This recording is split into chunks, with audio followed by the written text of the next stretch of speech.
Hey, Tim, what are the differences in the sports culture between Los Angeles and the San Francisco Bay Area?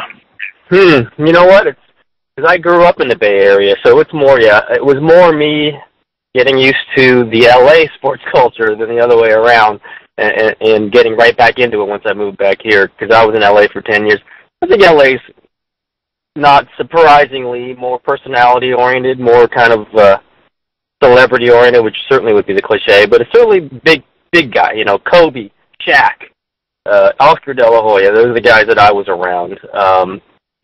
Sort of their circles and their stories were everything. Now, we got that here, but I think there's a little bit more, you know, longer storylines, a little bit more, you know, we certainly got the huge personalities here, Al Davis and on down the road, but in LA, it was kind of more impact. It was Kobe, boom, just do something on Kobe.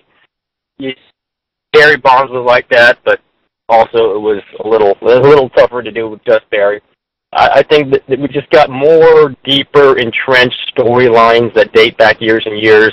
In LA, you just kind of go from hot story to hot story to hot story. I kind of like both. I like doing both things, but LA was much more of a, you know, De La Hoya, you know, what's he doing now? What is he thinking now, as opposed to where does he fit in the world of boxing? You know, it's a simplified version of that, but I don't think it's wrong. Now, I remember at Candlestick Park, there used to be chants, Dodgers suck, Dodgers suck. I don't remember such chants in Los Angeles. Now, growing up here, I knew it, and working down there, you certainly get the feel that the people in San Francisco care much more about hating L.A. than the people in L.A. care about anything. There's much more passion. It's a little bit, you know, it's a smaller city, less population. Certainly with its own pride and its own traditions. But in LA, it's about getting to the next thing. It's about being part of the next thing. It's about being part of the cool thing. In the Bay Area, it's about hating the people who just want to be part of the cool thing.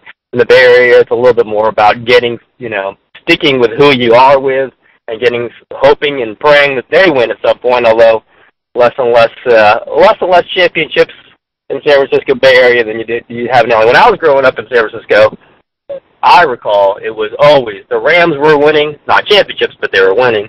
The Lakers were winning. SC was winning in football. UCLA was winning in basketball. Dodgers were winning in baseball. It was a pain. And when the Giants were terrible, I don't think the 49ers were just getting good when I was in state junior high school. Warriors had won in 74, 75, and then had not been good after that. It was torture. It was torture, but that's part of the psyche. It's part of the fabric. You know, I wouldn't say that in the Bay Area we're like Chicago Cub fans, but I think it's a little more appreciated that you have to suffer through some things. In LA, you don't suffer. You just move on to the next thing. If you can't get a championship with one of the teams you're following, you just move on. You go to SC football. There's all of a sudden, you know, millions and millions of fans of SC football. You can't get a ticket to 94,000 seat LA Coliseum. That wasn't the case 7 years ago. It's the case now, though.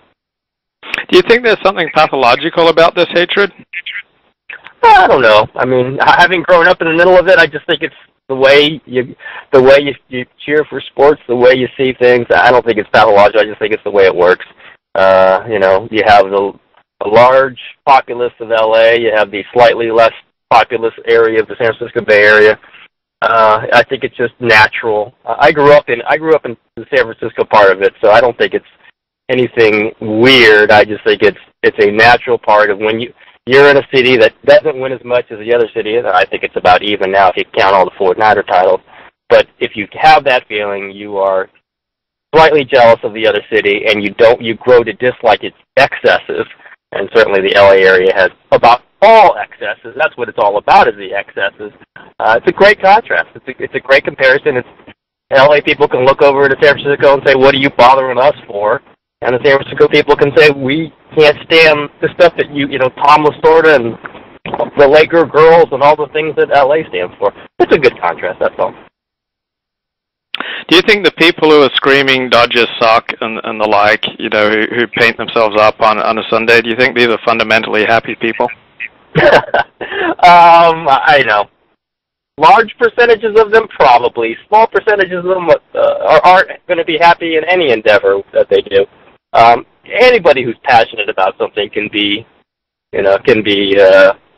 unhappy about a lot of things. But at that moment, at that point in time, they're just doing it to entertain themselves. The people who hate this team or that team or hate this player or that player, I think it's just part of the passion. I know they hate me at times, and that's all good for me. I just think if people didn't love and hate the stuff that we do and the sports world that we cover, it wouldn't be that interesting. There wouldn't be that many people buying the paper or clicking the internet or whatever they do. It's not the prettiest part of sports, but I laugh when I remember Kurt Rambis when I was covering his intern season with the Lakers, and he was clearly not going to be brought back, or it was borderline, and he took a press conference to say, "Oh, this unbelievable pressure that you put upon the Lakers and the Laker coach, it's just not fair." And at that point, I had to say, "Isn't that why it's a good job? Because people expect a lot. The Clipper job, no one expects much. It's a bad job. The Lakers job, where people love you or hate you or hold you to these incredible high expectations, is a great job because you can get to be great." I've always thought that. If the more people care about what you do, you're going to get the highs, you're going to get the lows, but it's just more people, it's more important. Aside from sports being your profession, what role has sports played in your life? I grew up with 4 boys in my family, so we just played sports. It's what we did. We played and talked sports. The family got together. We went to Giants games. We went to 49ers games. It just was part of what we did. I don't think it's wildly different than a lot of people's families. It's a big family of all boys, so that's what we did. We had other events in the family, but when most of the time we'd be watching a Giants game or watching an A's game or talking about the Warriors. It just was what we did and what we talked about. I'm the only one who did it for a profession, but we still talk sports. We still do sports. We just, at family events, that's what when the TV goes on, normally goes to a football game or a baseball game. How many generations has your family been in America? I'm 3rd generation, so my grandparents on both sides came over from Japan, and I guess that'd be in the late 1800s, early 1900s. And then my parents, all the parents were both born here. They're Nisei and I'm Sansei, 3rd generation. Does sports play a different role in Japanese-American culture than in general American culture? Yeah, I think sports plays a huge part in the Japanese-American culture. So I would imagine it's very similar. Hard to say it's any different. The Japanese-Americans that I know, that I'm friends with, that I've hung around with, that I grew up with, crazy about sports. Crazy about sports. Whether that's an assimilation thing, I don't know.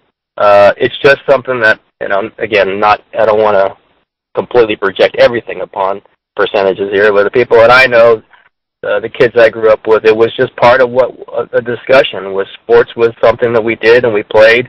The Japanese-American basketball leagues are huge throughout the state. Incredibly competitive, incredibly well organized. And I think that follows through in the sports. I laugh about it because I didn't really know this or detect it until I started blogging a lot about the Warriors, and that was basically about 2 years ago where I really started going with it. Huge percentages of my audience that I understand, or the people who click onto it, are Asian American. A lot of them are Japanese American. I just think there is an internet-savvy Asian basketball crowd that, as an Asian American, I had not really known about until it started hitting with this website, and I'm quite proud of it, quite happy about it. Not everybody loves what I do, but they read it, or they say they read it, or they write that they hate it. It's all part of the deal, and I think it's out there, and I think it's huge. When you see the internet websites that are devoted to the Warriors, a Warriors fan site, it's largely Asian. There's something there, and I think teams know that. And I think that is a very healthy, good, passionate crowd out there. How many professional athletes are Japanese Americans, of which you're aware, in the 3 major sports? There's more than you think. It's certainly partial Japanese. It's not full Japanese blood, but I was at a fundraiser for the Japanese American National Museum. What was that, about 8 years ago, and they invited every single athlete that they could find or think of with Japanese